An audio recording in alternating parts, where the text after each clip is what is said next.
السلام علیکم. زه منیس خان او نن د اکتوبر 11 تاریخ پرون محترم ډي جي ایس پی آر سے پریس کانفرنس وکړو او د هغې سره نور ډیر سوالونه مخې ته راچود شو. خلک دا دعوه کوي چې په پیښور کې پریس کانفرنس کولو مقصد پکار ده چې پوره په سکیورټي صورتحال وي،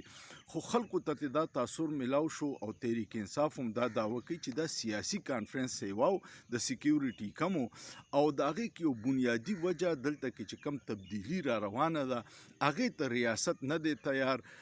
نو دا خو د عوامو د نمایندګانو خوښه ده چې څوک منتخب کوي وزیر اعلی او څوک نه کوي. خو ما درته یو څو نور پوینټونه وي ځکه چې افغانستان سره زموږ ډېر ټینشن روان دی. نو ما چې د تاریخ نه هم څه حقیقتونه وګورو چې آیا دا ولې دي. افغانستان سره چې کوم دی د شپږو ملکونو بارډر لګي، یو پاکستان دی، یو ایران دی، یو تاجکستان دی، چین دی، ترکمانستان دی او ازبکستان دی. د شپږو ملکونو کې ایران دا ګیله نه کوي چې دهشتګرد راځي، ازبکستان نه کوي، ترکمانستان نه کوي، چین نه کوي، تاجکستان نه کوي، صرف پاکستان ګیلهمن دی چې دهشتګرد راځي. نو د هغې وجه څه ده؟ د هغې بنیادي وجې دي او هغه دی چې دا 40-45 سال موږ د امریکې دپاره د ډالرو کم جنګ کړی و چې دوی له جهاد نوم ورکړی او خپل خدمات مو د کرای په ځای کړي او د هغې اعتراف خواجه آصف چې کوم وزیر دفاع دی هغه کوي او د هغه بیانونه په ریکارډ دي. خواجه آصف وایي چې مونږ د ډالرو جعلي جهاد کړی دی په افغانستان کې او وایي مونږ د امریکې د دلالۍ دپاره افغانستان تباه کړی دی، نمک حرام افغانان نه دي، مونږ یو. دا په جنگ اخبار کې په فرنټ لګېدلی دی. بیا هغه سکای نیوز ته یو انټرویو ورکړی، هغه انټرویو کلیپ هم نن سبا وایرل دی. هغه ویلي چې 35-40 سال مونږ د مغرب دا د هغه الفاظ دي او د امریکې په خواهشاتو دهشتګرد تنظیمونه جوړ کړي دي او هغوی سهولتکاري مو کړې ده. نو دا ټولې دغه پالیسیانې دي چې د افغانستان شپږ ګاونډیانو ته یو ته نه ځي، صرف پاکستان ته راځي. بیا پکې دا وه چې مخکې زموږ صرف یو هندوستان دشمن و، افغانستان مو خپل رور ګڼو، رور مو دی، خو غلطو پالیسیانو داسې ځای ته راورسولو چې تاسو ته کو یاد شي چې کله په افغانستان کې د اشرف غني حکومت و نو دلته به د هندوستان سفارتخانې را او د افغانستان خفیه ایجنسي NDS مل کې د پاکستان خلاف سازشونه کول او موږ به د دې نه ډېر تنګ وو. خو چې کله طالبان رالو نو موږ ډېر خوشحاله شو چې د هندوستان سر مو ختم کړو، د هغوی سفارتخانې بندې شوې او موږ وی چې زه دا بارډر مو محفوظ کړو. خو اوس داسې څه قوتونه دي، څه پالیسیانې دي چې هغه افغانستان موږ ځان له پکس دشمن کوو او امیر خان متقي وزیر خارجه په هندوستان کې ملاقات چې کړی دی نو هلته دا اعلان وکړو چې اوس به هندوستان دوباره سفارتخانې په پاکستان په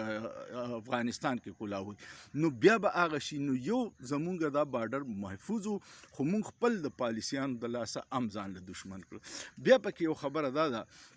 چې زمونږ محترم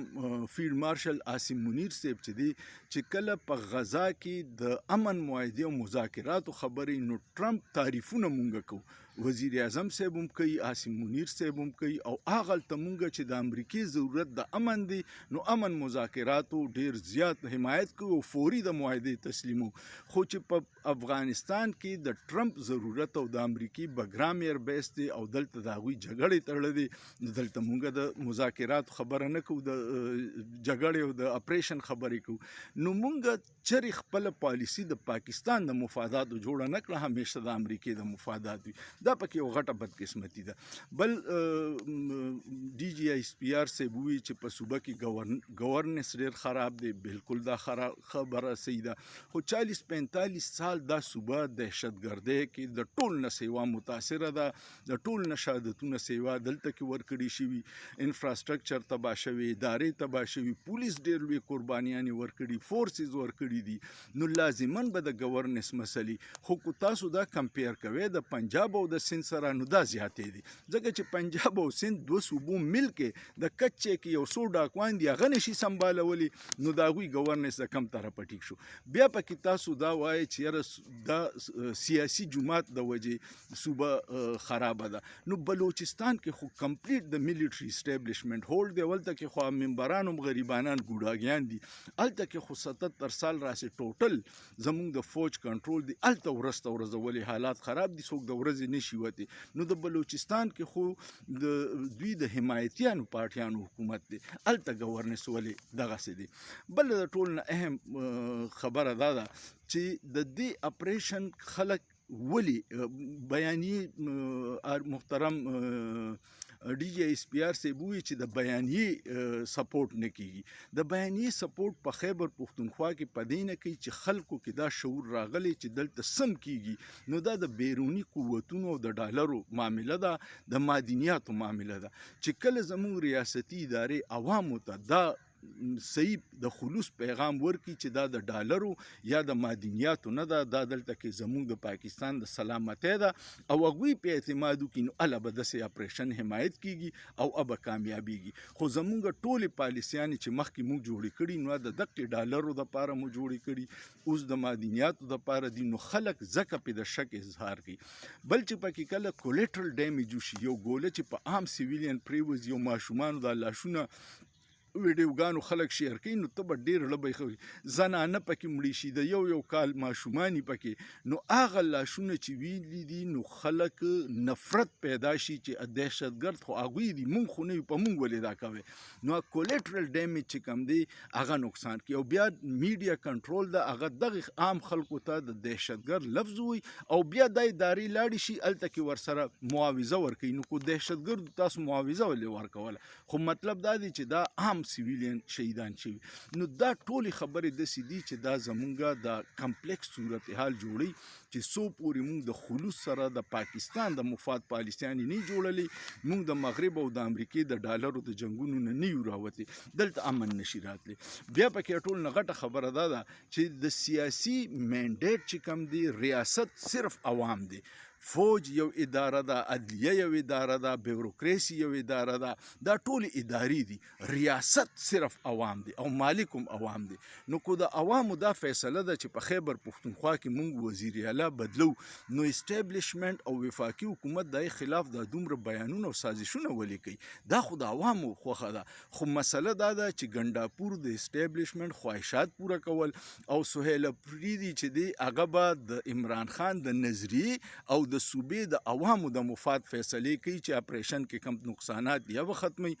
قبایلي عوام دومره خوشحاله دی چې په اول ځل په 77 سال کې موږ ته چا د سړي بچي وي چې زموږ نه به یو قبایلي سړی وزیر اعلی شي او په سهیل افریدي باندې خفګان په دې دی چې دلته کې کومه یو منصوبه روانه وه د امریکې په خواهش یا د هر چا خواهش چې قبایل واپس فاټا کړي او د صوبې نه لر کړي هغه منصوبه هم ناکامه کیږي ځکه چې دا به د فاټا اولنی وزیر اعلی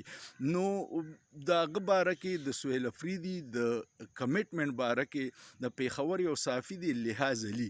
پرون مطیع الله جان ته وی چې سهیل افریدي د عمران خان نظریې سره داسې ولاړ دی خو هغه ورته وی چې پنځم چته راودانګه نو اب سوچ نه کوي نه تپوس کوي چې کم طرف ته بس چلانګ به لګي او دغه مشکلات د اسټیبلیشمنټ دي چې دوی زموږ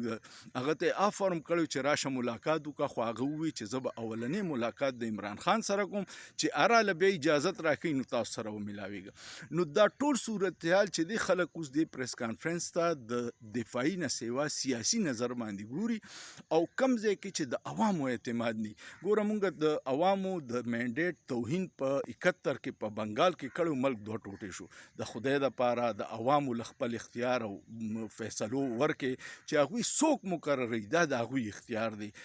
دا د چا ادارې یا نه دی چې مینډیټ